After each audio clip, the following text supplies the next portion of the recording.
Hello everyone. आज है 12 सितंबर और हम फिर से आ चुके हैं अपने एडिटोरियल पे। तो चलिए आगे बढ़ते हैं, लेकिन उससे पहले आज से पहले क्लासेस का वोकैब का रिवीजन होगा। ठीक है, तो बताइए, choose the word that best matches outreach. कल हमने पढ़ा था आउटरीच शब्द।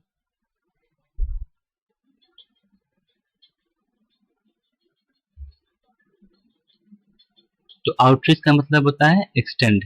ठीक है, नेक्स्ट देखिए, select the word that is most similar to the meaning of viable. इसका आंसर है अचीवेबल। ठीक है, नेक्स्ट, इंडोर्ड।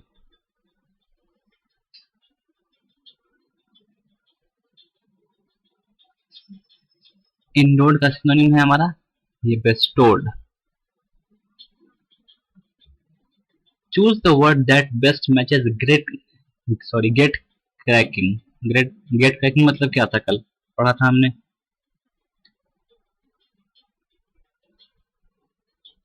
इसका मतलब था वहां पे स्टार्ट करना। स्टार्ट मतलब कमेंस। ठीक है, which word is a synonym for exert. Exert के लिए इसका आंसर है अप्लाई।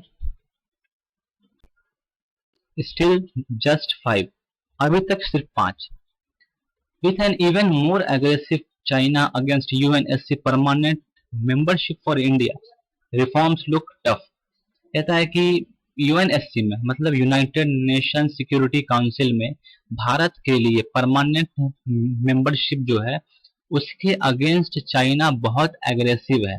ठीक है ना, इसीलिए और उसमें जो चेंजेस है, रिफॉर्म्स है, वो लाना बहुत ही मुश्किल लग रहा है। ठीक है, आगे बढ़ते हैं। पैसेज हमारा, PM Modi chose the right occasion in his concluding remark at the G20 summit to reiterate India's pitch for permanent membership of the UN Security Council। कहता है कि प्रधानमंत्री मोदी ने ना सही ओकेजन चुना। कौन सा ओकेजन? G20 समिट का जो कंक्लूडिंग रिमार्क था ना, वो उसमें उन्होंने रिपीट किया permanent membership UN security council के लिए। जो इनकी बातें थी उसको इन्होंने रिपीट किया, अपना पक्ष रखा। The New Delhi meeting was ample proof of India's growing geopolitical stature. कहता है कि देखिए, नई दिल्ली में जो G20 हुआ ना, वो हमें भरपूर मात्रा में, एम्पल मतलब क्या, प्राचुर, भरपूर, एबंडेंट, प्लेंटीफुल, सफिशिएंट में सफिशिएंट प्रूफ देता है कि इंडिया का जो ग्रोइंग जियोपॉलिटिकल स्ट्रेचर, क्या मतलब है, स्टेटस, जियोपॉलिटिकल स्टेटस जो इंडिया का है वो कैसा है, कैसा इंडिया ग्रो कर रहा है। ठीक है, that it was able to produce a joint statement on critical issue.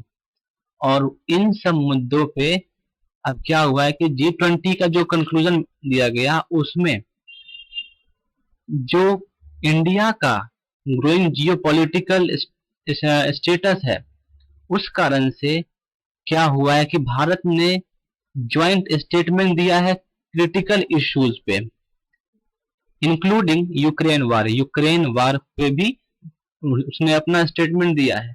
Highlighted the depth and breadth of its global influence. और यूक्रेन वार का कितना गहरा प्रभाव पड़ सकता है विश्व पे, वो भी बताया है। Therefore, an expanded UNSC with India as a permanent member will better reflect current global realities। इसीलिए अगर यूएनएससी एक्सपैंड करता है, एक एक्सपैंडेड यूएनएससी जिसमें कि इंडिया भी हो परमानेंट मेंबर के रूप में, वो क्या करेगा, अच्छा रिफ्लेक्ट करेगा, बेटर रिफ्लेक्ट करेगा आज के ग्लोबल फैक्ट्स को, रियलिटीज को, है ना, ग्लोबल फैक्ट्स को, आज की दुनिया की समझ के लिए और अच्छे रिफ्लेक्शन के लिए क्या है कि यूएनएससी को एक्सपेंड करना पड़ेगा और इंडिया को उसमें परमानेंट मेंबर बनाना पड़ेगा।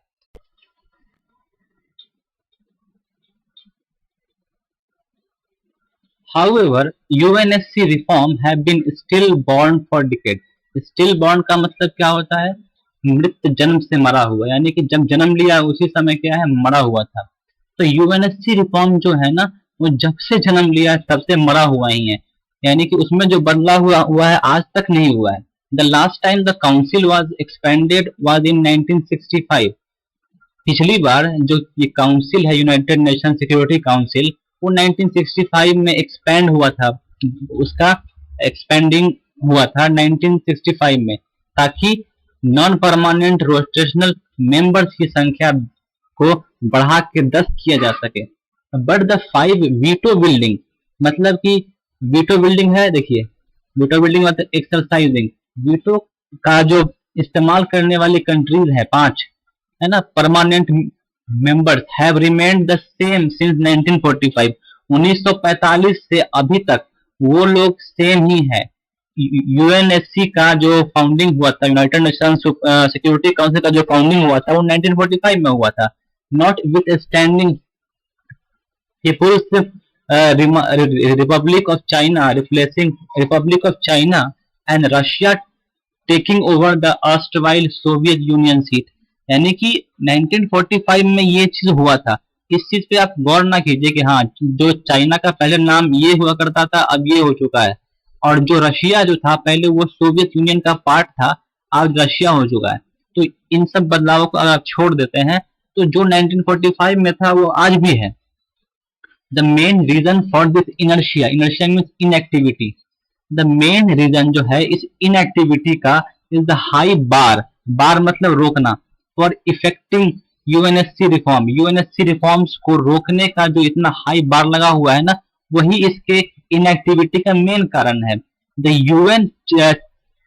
UN charter needs to be amended by 2/3 of the UN members in a vote and further accompanied by ratification by the same number। कहता है कि जो यूएन का जो कानून है ना, जो नियम है, उसको अमेंड करने की जरूरत है। और उसको अमेंड कैसे करना है कि जो मेंबर्स है ना, उनका 2/3 वोट से आप उसको क्या करवाएं, अमेंड करवाएं, और उसमें जो भी चेंजेस करवाने हैं उसको फिर से लाने के लिए आप 2/3 लोग से ही वोट लें। ये कहने का अर्थ है यहाँ पे, ठीक है।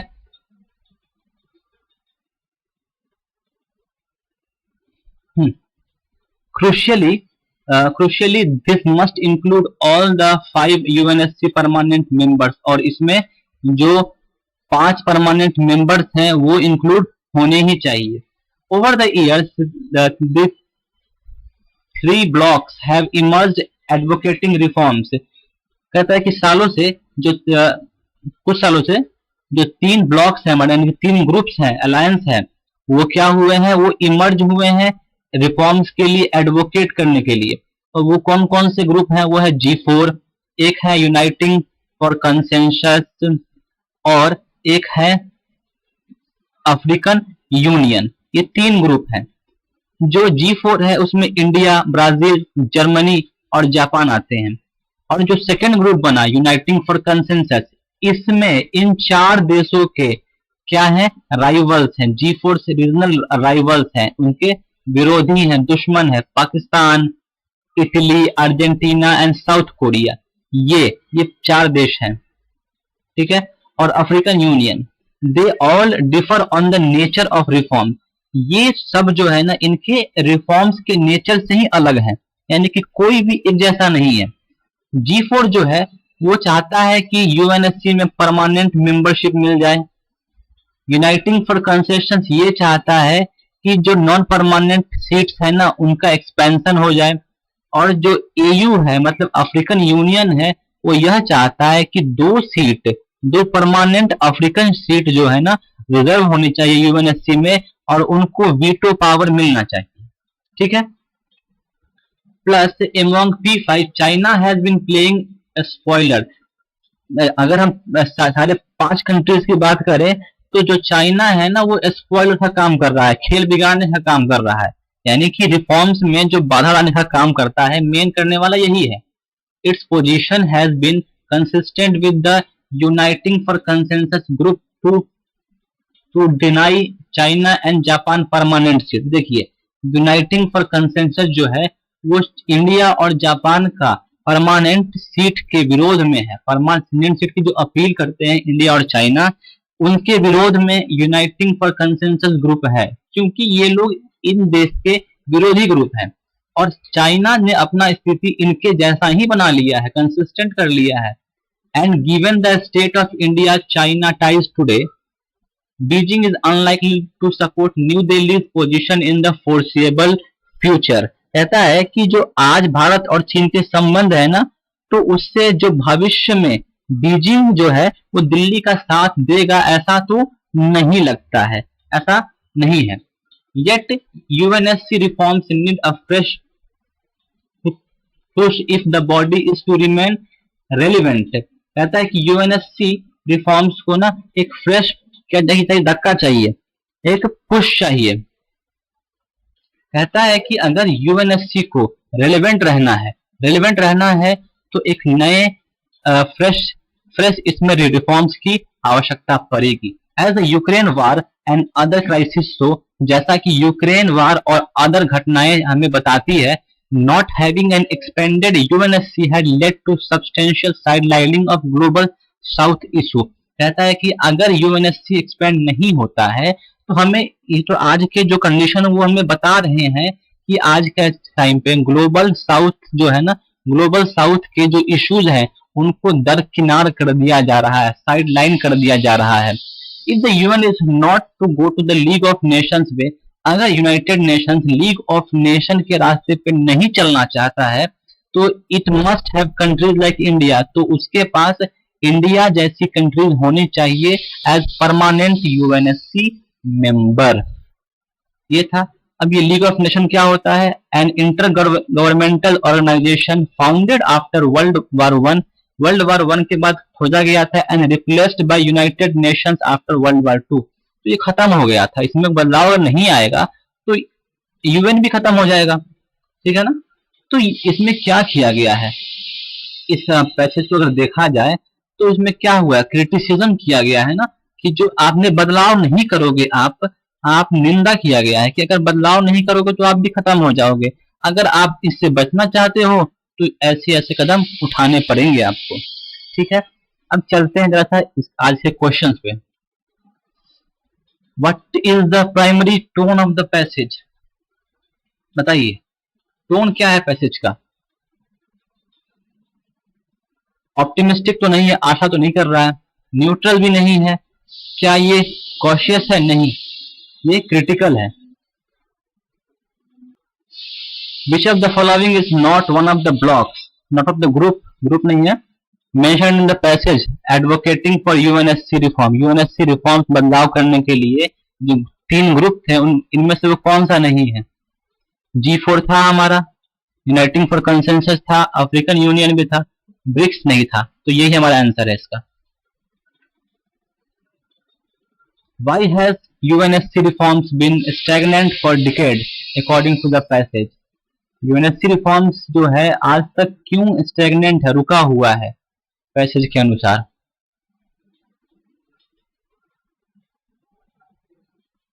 तो इसका आंसर है कि इसके जो lack of interest from member state, difficult in amending the UN charter. हाँ, डिफिकल्टी हो आ रही है हमें, हम जो है ना यूएन के जो कानून है इसमें बदलाव नहीं कर पा रहे हैं, ठीक है, इस कारण से। What is the synonym for the inertia? ये तो मैंने मीनिंग बताया है ना, इनएक्टिविटी। नेक्स्ट देखिए, which country among the P5 members have been playing a spoiler in supporting India's bid for permanent UNSC membership? कौन रोक रहा है इंडिया को? आंसर है हमारा चाइना। ये आप देख लीजिएगा। इसलिए आज के लिए थैंक यू, मिलते हैं नेक्स्ट डे।